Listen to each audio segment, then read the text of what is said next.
എല്ലാ പ്രിയ വിദ്യാർത്ഥികൾക്കും പുതിയൊരിലേക്ക് സ്വാഗതം. ഇനി +2 എന്ന ലൈഫ് കഴിഞ്ഞ് ഡിഗ്രി എന്ന കാലഘട്ടത്തിലേക്ക് ഡിഗ്രിക്ക് ചേരാൻ ആഗ്രഹിക്കുന്ന വിദ്യാർത്ഥികൾക്ക് അഡ്മിഷൻ സമയത്ത് ആവശ്യമായ സർട്ടിഫിക്കറ്റുകൾ ഏതൊക്കെയാണ് ഉള്ളൊരു വീഡിയോ ആണ് തീർച്ചയായും പങ്കുവെക്കാനുള്ളത്. കണ്ണൂർ, കേരള, കാലിക്കറ്റ്, MGU സർവകലാശാലകളിൽ ഡിഗ്രി പ്രവേശനം ആഗ്രഹിക്കുന്ന വിദ്യാർത്ഥികൾ ശ്രദ്ധിക്കേണ്ടത് കാര്യങ്ങളാണ് ഈ വീഡിയോയിൽ കൂടെ നിങ്ങളുമായി പങ്കുവെക്കാനുള്ളത്. അഡ്മിഷൻ സംബന്ധമായ വിവരങ്ങൾക്കും മറ്റ് ഡിഗ്രിയുമായി ബന്ധപ്പെട്ടുള്ള എല്ലാ സംശയങ്ങൾക്കും തീർച്ചയായും ഇപ്പോൾ തന്നെ ചാനൽ ഒന്ന് ഫോളോ ചെയ്ത് വെക്കുക. തീർച്ചയായും നിങ്ങൾക്ക് ഡിഗ്രി അഡ്മിഷനും മറ്റ് കാര്യങ്ങളുമായി ബന്ധപ്പെട്ടുള്ള എല്ലാ സംശയങ്ങൾക്കുള്ള മറുപടി കിട്ടും. അഡ്മിഷൻ സംബന്ധമായ വിവരങ്ങൾ ഈ ചാനലിലൂടെ തന്നെ നിങ്ങളെ അറിയിക്കും. വീഡിയോയിലേക്ക് പോകുന്നതിന് മുമ്പ് ഒരു ഇമ്പോർട്ടൻ്റ് കാര്യം കൂടെ പറഞ്ഞേക്കാം. നമ്മുടെ കേരളത്തിലെ ഡിഗ്രി പ്രൊവൈഡ് ചെയ്യുന്ന കേരളത്തിലെ 4 സർവകലാശാലകൾ, കേരള സർക്കാരിൻ്റെ അണ്ടറിൽ വരുന്ന 4 സർവകലാശാലകളാണ് കേരള, കാലിക്കറ്റ്, കണ്ണൂർ, MG യൂണിവേഴ്സിറ്റികൾ. ഇതിൽ കണ്ണൂർ യൂണിവേഴ്സിറ്റി ഡിഗ്രി പ്രവേശനത്തിനുള്ള അപേക്ഷകൾ ക്ഷണിച്ചിട്ടുണ്ട്. താല്പര്യമുള്ള വിദ്യാർത്ഥികൾക്ക് അപ്ലൈ ചെയ്യാം. കാലിക്കറ്റ്, കേരള, MG യൂണിവേഴ്സിറ്റികൾ അഡ്മിഷൻ വിളിക്കുന്ന മുറയ്ക്ക് തീർച്ചയായും നിങ്ങളിലേക്ക് അത് നമ്മൾ അറിയിക്കും. അപ്പോൾ നമ്മളിന്ന് നോക്കാൻ പോകുന്നത് എന്താണ്, ഡിഗ്രി അഡ്മിഷൻ ആവശ്യമായ സമയത്ത് നമ്മൾ നമ്മളവിടെ എന്ത് ചെയ്യേണ്ടത്, പ്രൊസീഡ് ചെയ്യേണ്ട സർട്ടിഫിക്കറ്റുകൾ ഏതൊക്കെയാണെന്നാണ് നമ്മൾ ശ്രദ്ധിക്കാൻ പോകുന്നത്. ഏറ്റവും പ്രധാനമായിട്ട് നിങ്ങളുടെ വേണ്ടത് +2 സർട്ടിഫിക്കറ്റാണ്. പക്ഷേ എന്നാൽ ഈ വർഷം +2 കഴിഞ്ഞ വിദ്യാർത്ഥികളെ സംബന്ധിച്ച് അവർക്ക് സർട്ടിഫിക്കറ്റ് ലഭിക്കാത്തതിനാൽ നിങ്ങൾക്ക് റിസൾട്ട് വന്നപ്പോൾ ഒരു മാർക്ക് ലിസ്റ്റ് നിങ്ങൾക്ക് കിട്ടിയിട്ടുണ്ടാവുമല്ലോ, ഒരു മാർക്ക് ലിസ്റ്റ്. ആ മാർക്ക് ലിസ്റ്റ് നിങ്ങൾ ഈ സമയത്ത് ഹാജരാക്കിയാൽ മതിയാകും. അതായത് +2 സർട്ടിഫിക്കറ്റ് ലഭിക്കാത്ത വിദ്യാർത്ഥികളെ സംബന്ധിച്ച് അവർക്ക് എന്ത് ചെയ്താൽ മതി, +2 നിങ്ങൾക്ക് റിസൾട്ടിൻ്റെ ആ മാർക്ക് ലിസ്റ്റ് നിങ്ങൾ എന്ത് ചെയ്താൽ മതി, പ്രവേശന സമയത്ത് ഹാജരാക്കിയാൽ മതി. പിന്നെ SLC സർട്ടിഫിക്കറ്റും ഹാജരാക്കേണ്ടതായിട്ടുണ്ട്. ജസ്റ്റ് ഒരു വേരിഫിക്കേഷന് വേണ്ടി മാത്രമാണ് ഈ 2 സാധനങ്ങളൊക്കെ ഹാജരാക്കേണ്ടതായിട്ടുള്ളത്. പിന്നീട് ഒരു വിദ്യാർത്ഥിക്ക് വേണ്ടതെന്ന് വെച്ചാൽ വരുമാന സർട്ടിഫിക്കറ്റ് ഹാജരാക്കേണ്ടതായിട്ടുണ്ട്. അത് ചിലയിടത്ത് ഉണ്ടോ ഇല്ലയോ എന്ന് എനിക്ക് തോന്നുന്നില്ല, ചിലയിടത്തൊക്കെ മേടിക്കുന്നുണ്ട്. അതായത് എടുത്ത് കൈ വെച്ചോളൂ. പിന്നെ അതുപോലെ തന്നെ മറ്റ് ഡോക്യുമെൻ്റ് വേണ്ടത്, നിങ്ങൾ NSS, NCC പോലെയുള്ള അങ്ങനെയുള്ള ഏതെങ്കിലും പ്രവർത്തനങ്ങളിൽ ഏർപ്പെട്ട വിദ്യാർത്ഥികൾ ഉണ്ടെങ്കിൽ അങ്ങനെയുള്ളവർ മാത്രം ആ സർട്ടിഫിക്കറ്റുകൾ ഹാജരാക്കേണ്ടതുണ്ട്. ഇത് എല്ലാ വിദ്യാർത്ഥികൾക്കുമല്ല. NSS, NCC പോലുള്ള പ്രവർത്തനങ്ങളിൽ ഏർപ്പെട്ടവർ വിദ്യാർത്ഥികൾ അങ്ങനെയുള്ള സർട്ടിഫിക്കറ്റ് ഹാജരാക്കണം. അതുപോലെ തന്നെ EWS ജനറൽ വിഭാഗത്തിൽപ്പെടുന്ന വിദ്യാർത്ഥികൾക്ക് സംവരണം അനുവദിക്കുന്നതിന് വേണ്ടി കേന്ദ്ര സർക്കാർ കൊണ്ടുവന്ന EWS എക്കണോമിക് വീക്കർ സെക്ഷൻ്റെ അണ്ടറിൽ വരുന്ന വിദ്യാർത്ഥികളുണ്ടെങ്കിൽ നിങ്ങൾക്ക് അതിൻ്റെ ആനുകൂല്യം ലഭിക്കണം എന്നുണ്ടെങ്കിൽ അങ്ങനെയുള്ള സർട്ടിഫിക്കറ്റും നിങ്ങൾ ഹാജരാക്കേണ്ടതായിട്ടുണ്ട്. പിന്നെ അതുപോലെ തന്നെ നിങ്ങൾ ഹാജരാക്കേണ്ട മറ്റ് രേഖ എന്ന് പറയുന്നത് ആധാർ കാർഡ് വേണം. അഡ്മിഷൻ ടൈമിൽ നിങ്ങളുടെ 2 ഫോട്ടോ അത്യാവശ്യമാണ്, ഫോട്ടോ അപ്ലോഡ് ചെയ്യേണ്ടതായിട്ടുണ്ട്. അതുപോലെ തന്നെ എന്താണ്, പിന്നെ കൂടുതൽ രേഖകളെന്ന് പറയുവാണെങ്കിൽ എന്താണ്, നിങ്ങൾക്ക് അതിൽ കൂടുതൽ രേഖകളൊന്നും അധികമായിട്ട് അങ്ങനെ ആവശ്യമൊന്നുമില്ല. കൂടുതലും വിദ്യാർത്ഥികൾ തന്നെയാണ് ചോദിക്കാറുള്ളത്. നമ്മൾ ഈ പറഞ്ഞ കാര്യം SLC, +2 അതുപോലെ തന്നെ എന്താണ് ഏതാണ്ട് ഇത്രയൊക്കെ സാധനങ്ങളാണ് അഡ്മിഷൻ ടൈമിൽ ബന്ധപ്പെടേണ്ടത്. ഇതുമായി ബന്ധപ്പെട്ട് ഇപ്പോൾ നിങ്ങൾക്ക് എന്തെങ്കിലും തരത്തിലുള്ള ആനുകൂല്യങ്ങളൊക്കെ ലഭിക്കുന്നുണ്ട്. ഇപ്പോൾ ഡിസേബിലിറ്റി ഉള്ളവർക്കുണ്ടെങ്കിൽ അങ്ങനെയുള്ള സർട്ടിഫിക്കറ്റ് ഹാജരാക്കണം. അങ്ങനെയുള്ളവർ മാത്രമാണ് ഹാജരാക്കേണ്ടതുള്ളത്.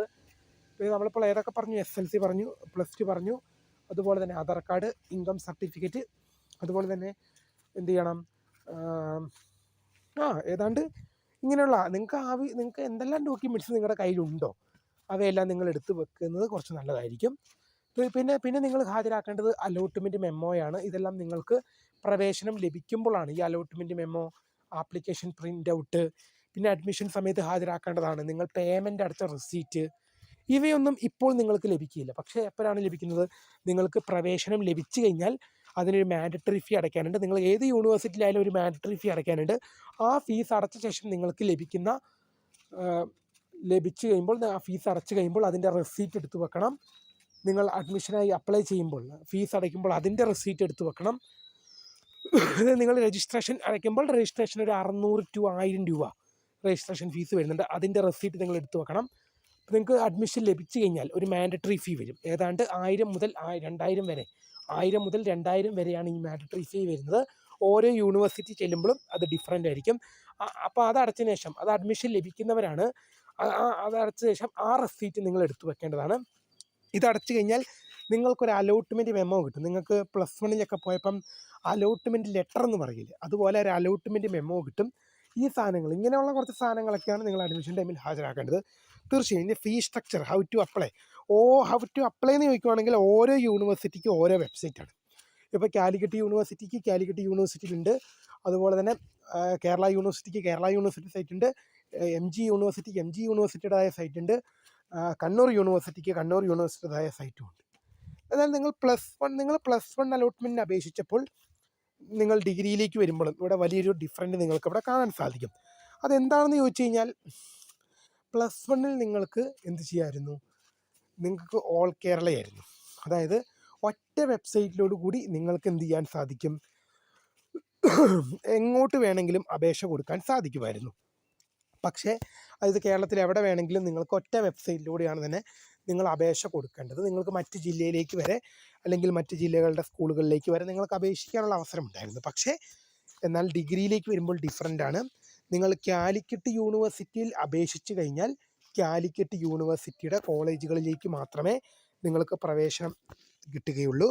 എന്നാൽ കണ്ണൂർ യൂണിവേഴ്സിറ്റിയിലേക്കും കൂടി അപേക്ഷിക്കണമെങ്കിൽ കണ്ണൂർ യൂണിവേഴ്സിറ്റിയിലേക്ക് സെപ്പറേറ്റ് ആയിട്ട് നിങ്ങളൊരു അപേക്ഷ നൽകുകയും വേണം വെബ്സൈറ്റിലൂടെ തന്നെ. അതായത് കാലിക്കറ്റ് യൂണിവേഴ്സിറ്റിയിലും ഇപ്പം നിങ്ങൾ 2-3 ഇപ്പം ഒരു യൂണിവേഴ്സിറ്റി കൊടുക്കാൻ പോകുന്ന വിദ്യാർത്ഥികൾ പ്രശ്നമില്ല, കാലിക്കറ്റ് മാത്രം മതിയെങ്കിൽ അങ്ങനെ പ്രശ്നമില്ല, കണ്ണൂർ മാത്രം മതിയെങ്കിൽ പ്രശ്നമില്ല. പക്ഷേ ചില വിദ്യാർത്ഥികൾക്ക് എന്തുണ്ട് 2-3 യൂണിവേഴ്സിറ്റിയിലേക്കൊക്കെ കൊടുക്കണം. അപ്പോൾ ഇപ്പോൾ ഈ കാലിക്കറ്റ് യൂണിവേഴ്സിറ്റി കൊടുക്കുന്ന അതേ ഒരു സ്റ്റുഡൻറ്റ് കണ്ണൂർ യൂണിവേഴ്സിറ്റിയിലേക്കും അപേക്ഷിക്കണമെങ്കിൽ ആ സമയത്ത് എന്ത് ചെയ്യണം, കാലിക്കറ്റ് യൂണിവേഴ്സിറ്റിയുടെ വെബ്സൈറ്റ് വഴിയും അപ്ലൈ ചെയ്യണം. അതുപോലെ തന്നെ കണ്ണൂർ യൂണിവേഴ്സിറ്റിയുടെ വെബ്സൈറ്റ് വഴിയും വിദ്യാർത്ഥിനികൾ അപ്ലൈ ചെയ്യേണ്ടതായിട്ടുണ്ട്. ഈ രണ്ടിനും പ്രത്യേക രജിസ്ട്രേഷൻ ഫീസും കാര്യങ്ങളൊക്കെ ഉണ്ട്. പ്രവേശനം ലഭിച്ചാൽ 2 യൂണിവേഴ്സിറ്റിക്കും ഫീസ് ഉണ്ട്, അലോട്ട്മെൻറ്റ് മെമ്മോ ഉണ്ട്, പ്രൊസീജിയേഴ്സ് എല്ലാം സെയിം ആണ്, ഫീസും ഉണ്ട്. തീർച്ചയായും ഇതുമായി റിലേറ്റ് ചെയ്യുന്ന ഇതിൻ്റെ ഫീ സ്ട്രക്ചറും മറ്റ് കാര്യങ്ങളെല്ലാം തീർച്ചയായും ഇതിൻ്റെ നോട്ടിഫിക്കേഷൻ വരാൻ കിടക്കുന്നേ ഉള്ളൂ. കറക്റ്റായിട്ട് ഇതിൻ്റെ നോട്ടിഫിക്കേഷൻ വരുന്ന അത്ര തീർച്ചയായും ഇതുമായി റിലേറ്റ് ചെയ്യുന്ന അപ്ഡേറ്റുകൾ വരും ദിവസങ്ങളിലും വരും മണിക്കൂറുകളും തീർച്ചയായും നിങ്ങളെ അറിയിക്കാം. ഡിഗ്രി പ്രവേശനവുമായി ബന്ധപ്പെട്ടുള്ള എല്ലാ അപ്ഡേറ്റുകൾക്കും തീർച്ചയായും നിങ്ങൾ ഈ ചാനൽ ഫോളോ ചെയ്ത് വെക്കുക. അപ്പോൾ പുതിയൊരു വീഡിയോ കാണുന്നവരുമായി നമസ്കാരം. Phone subscribe for the guidance. Thanks for watching. By.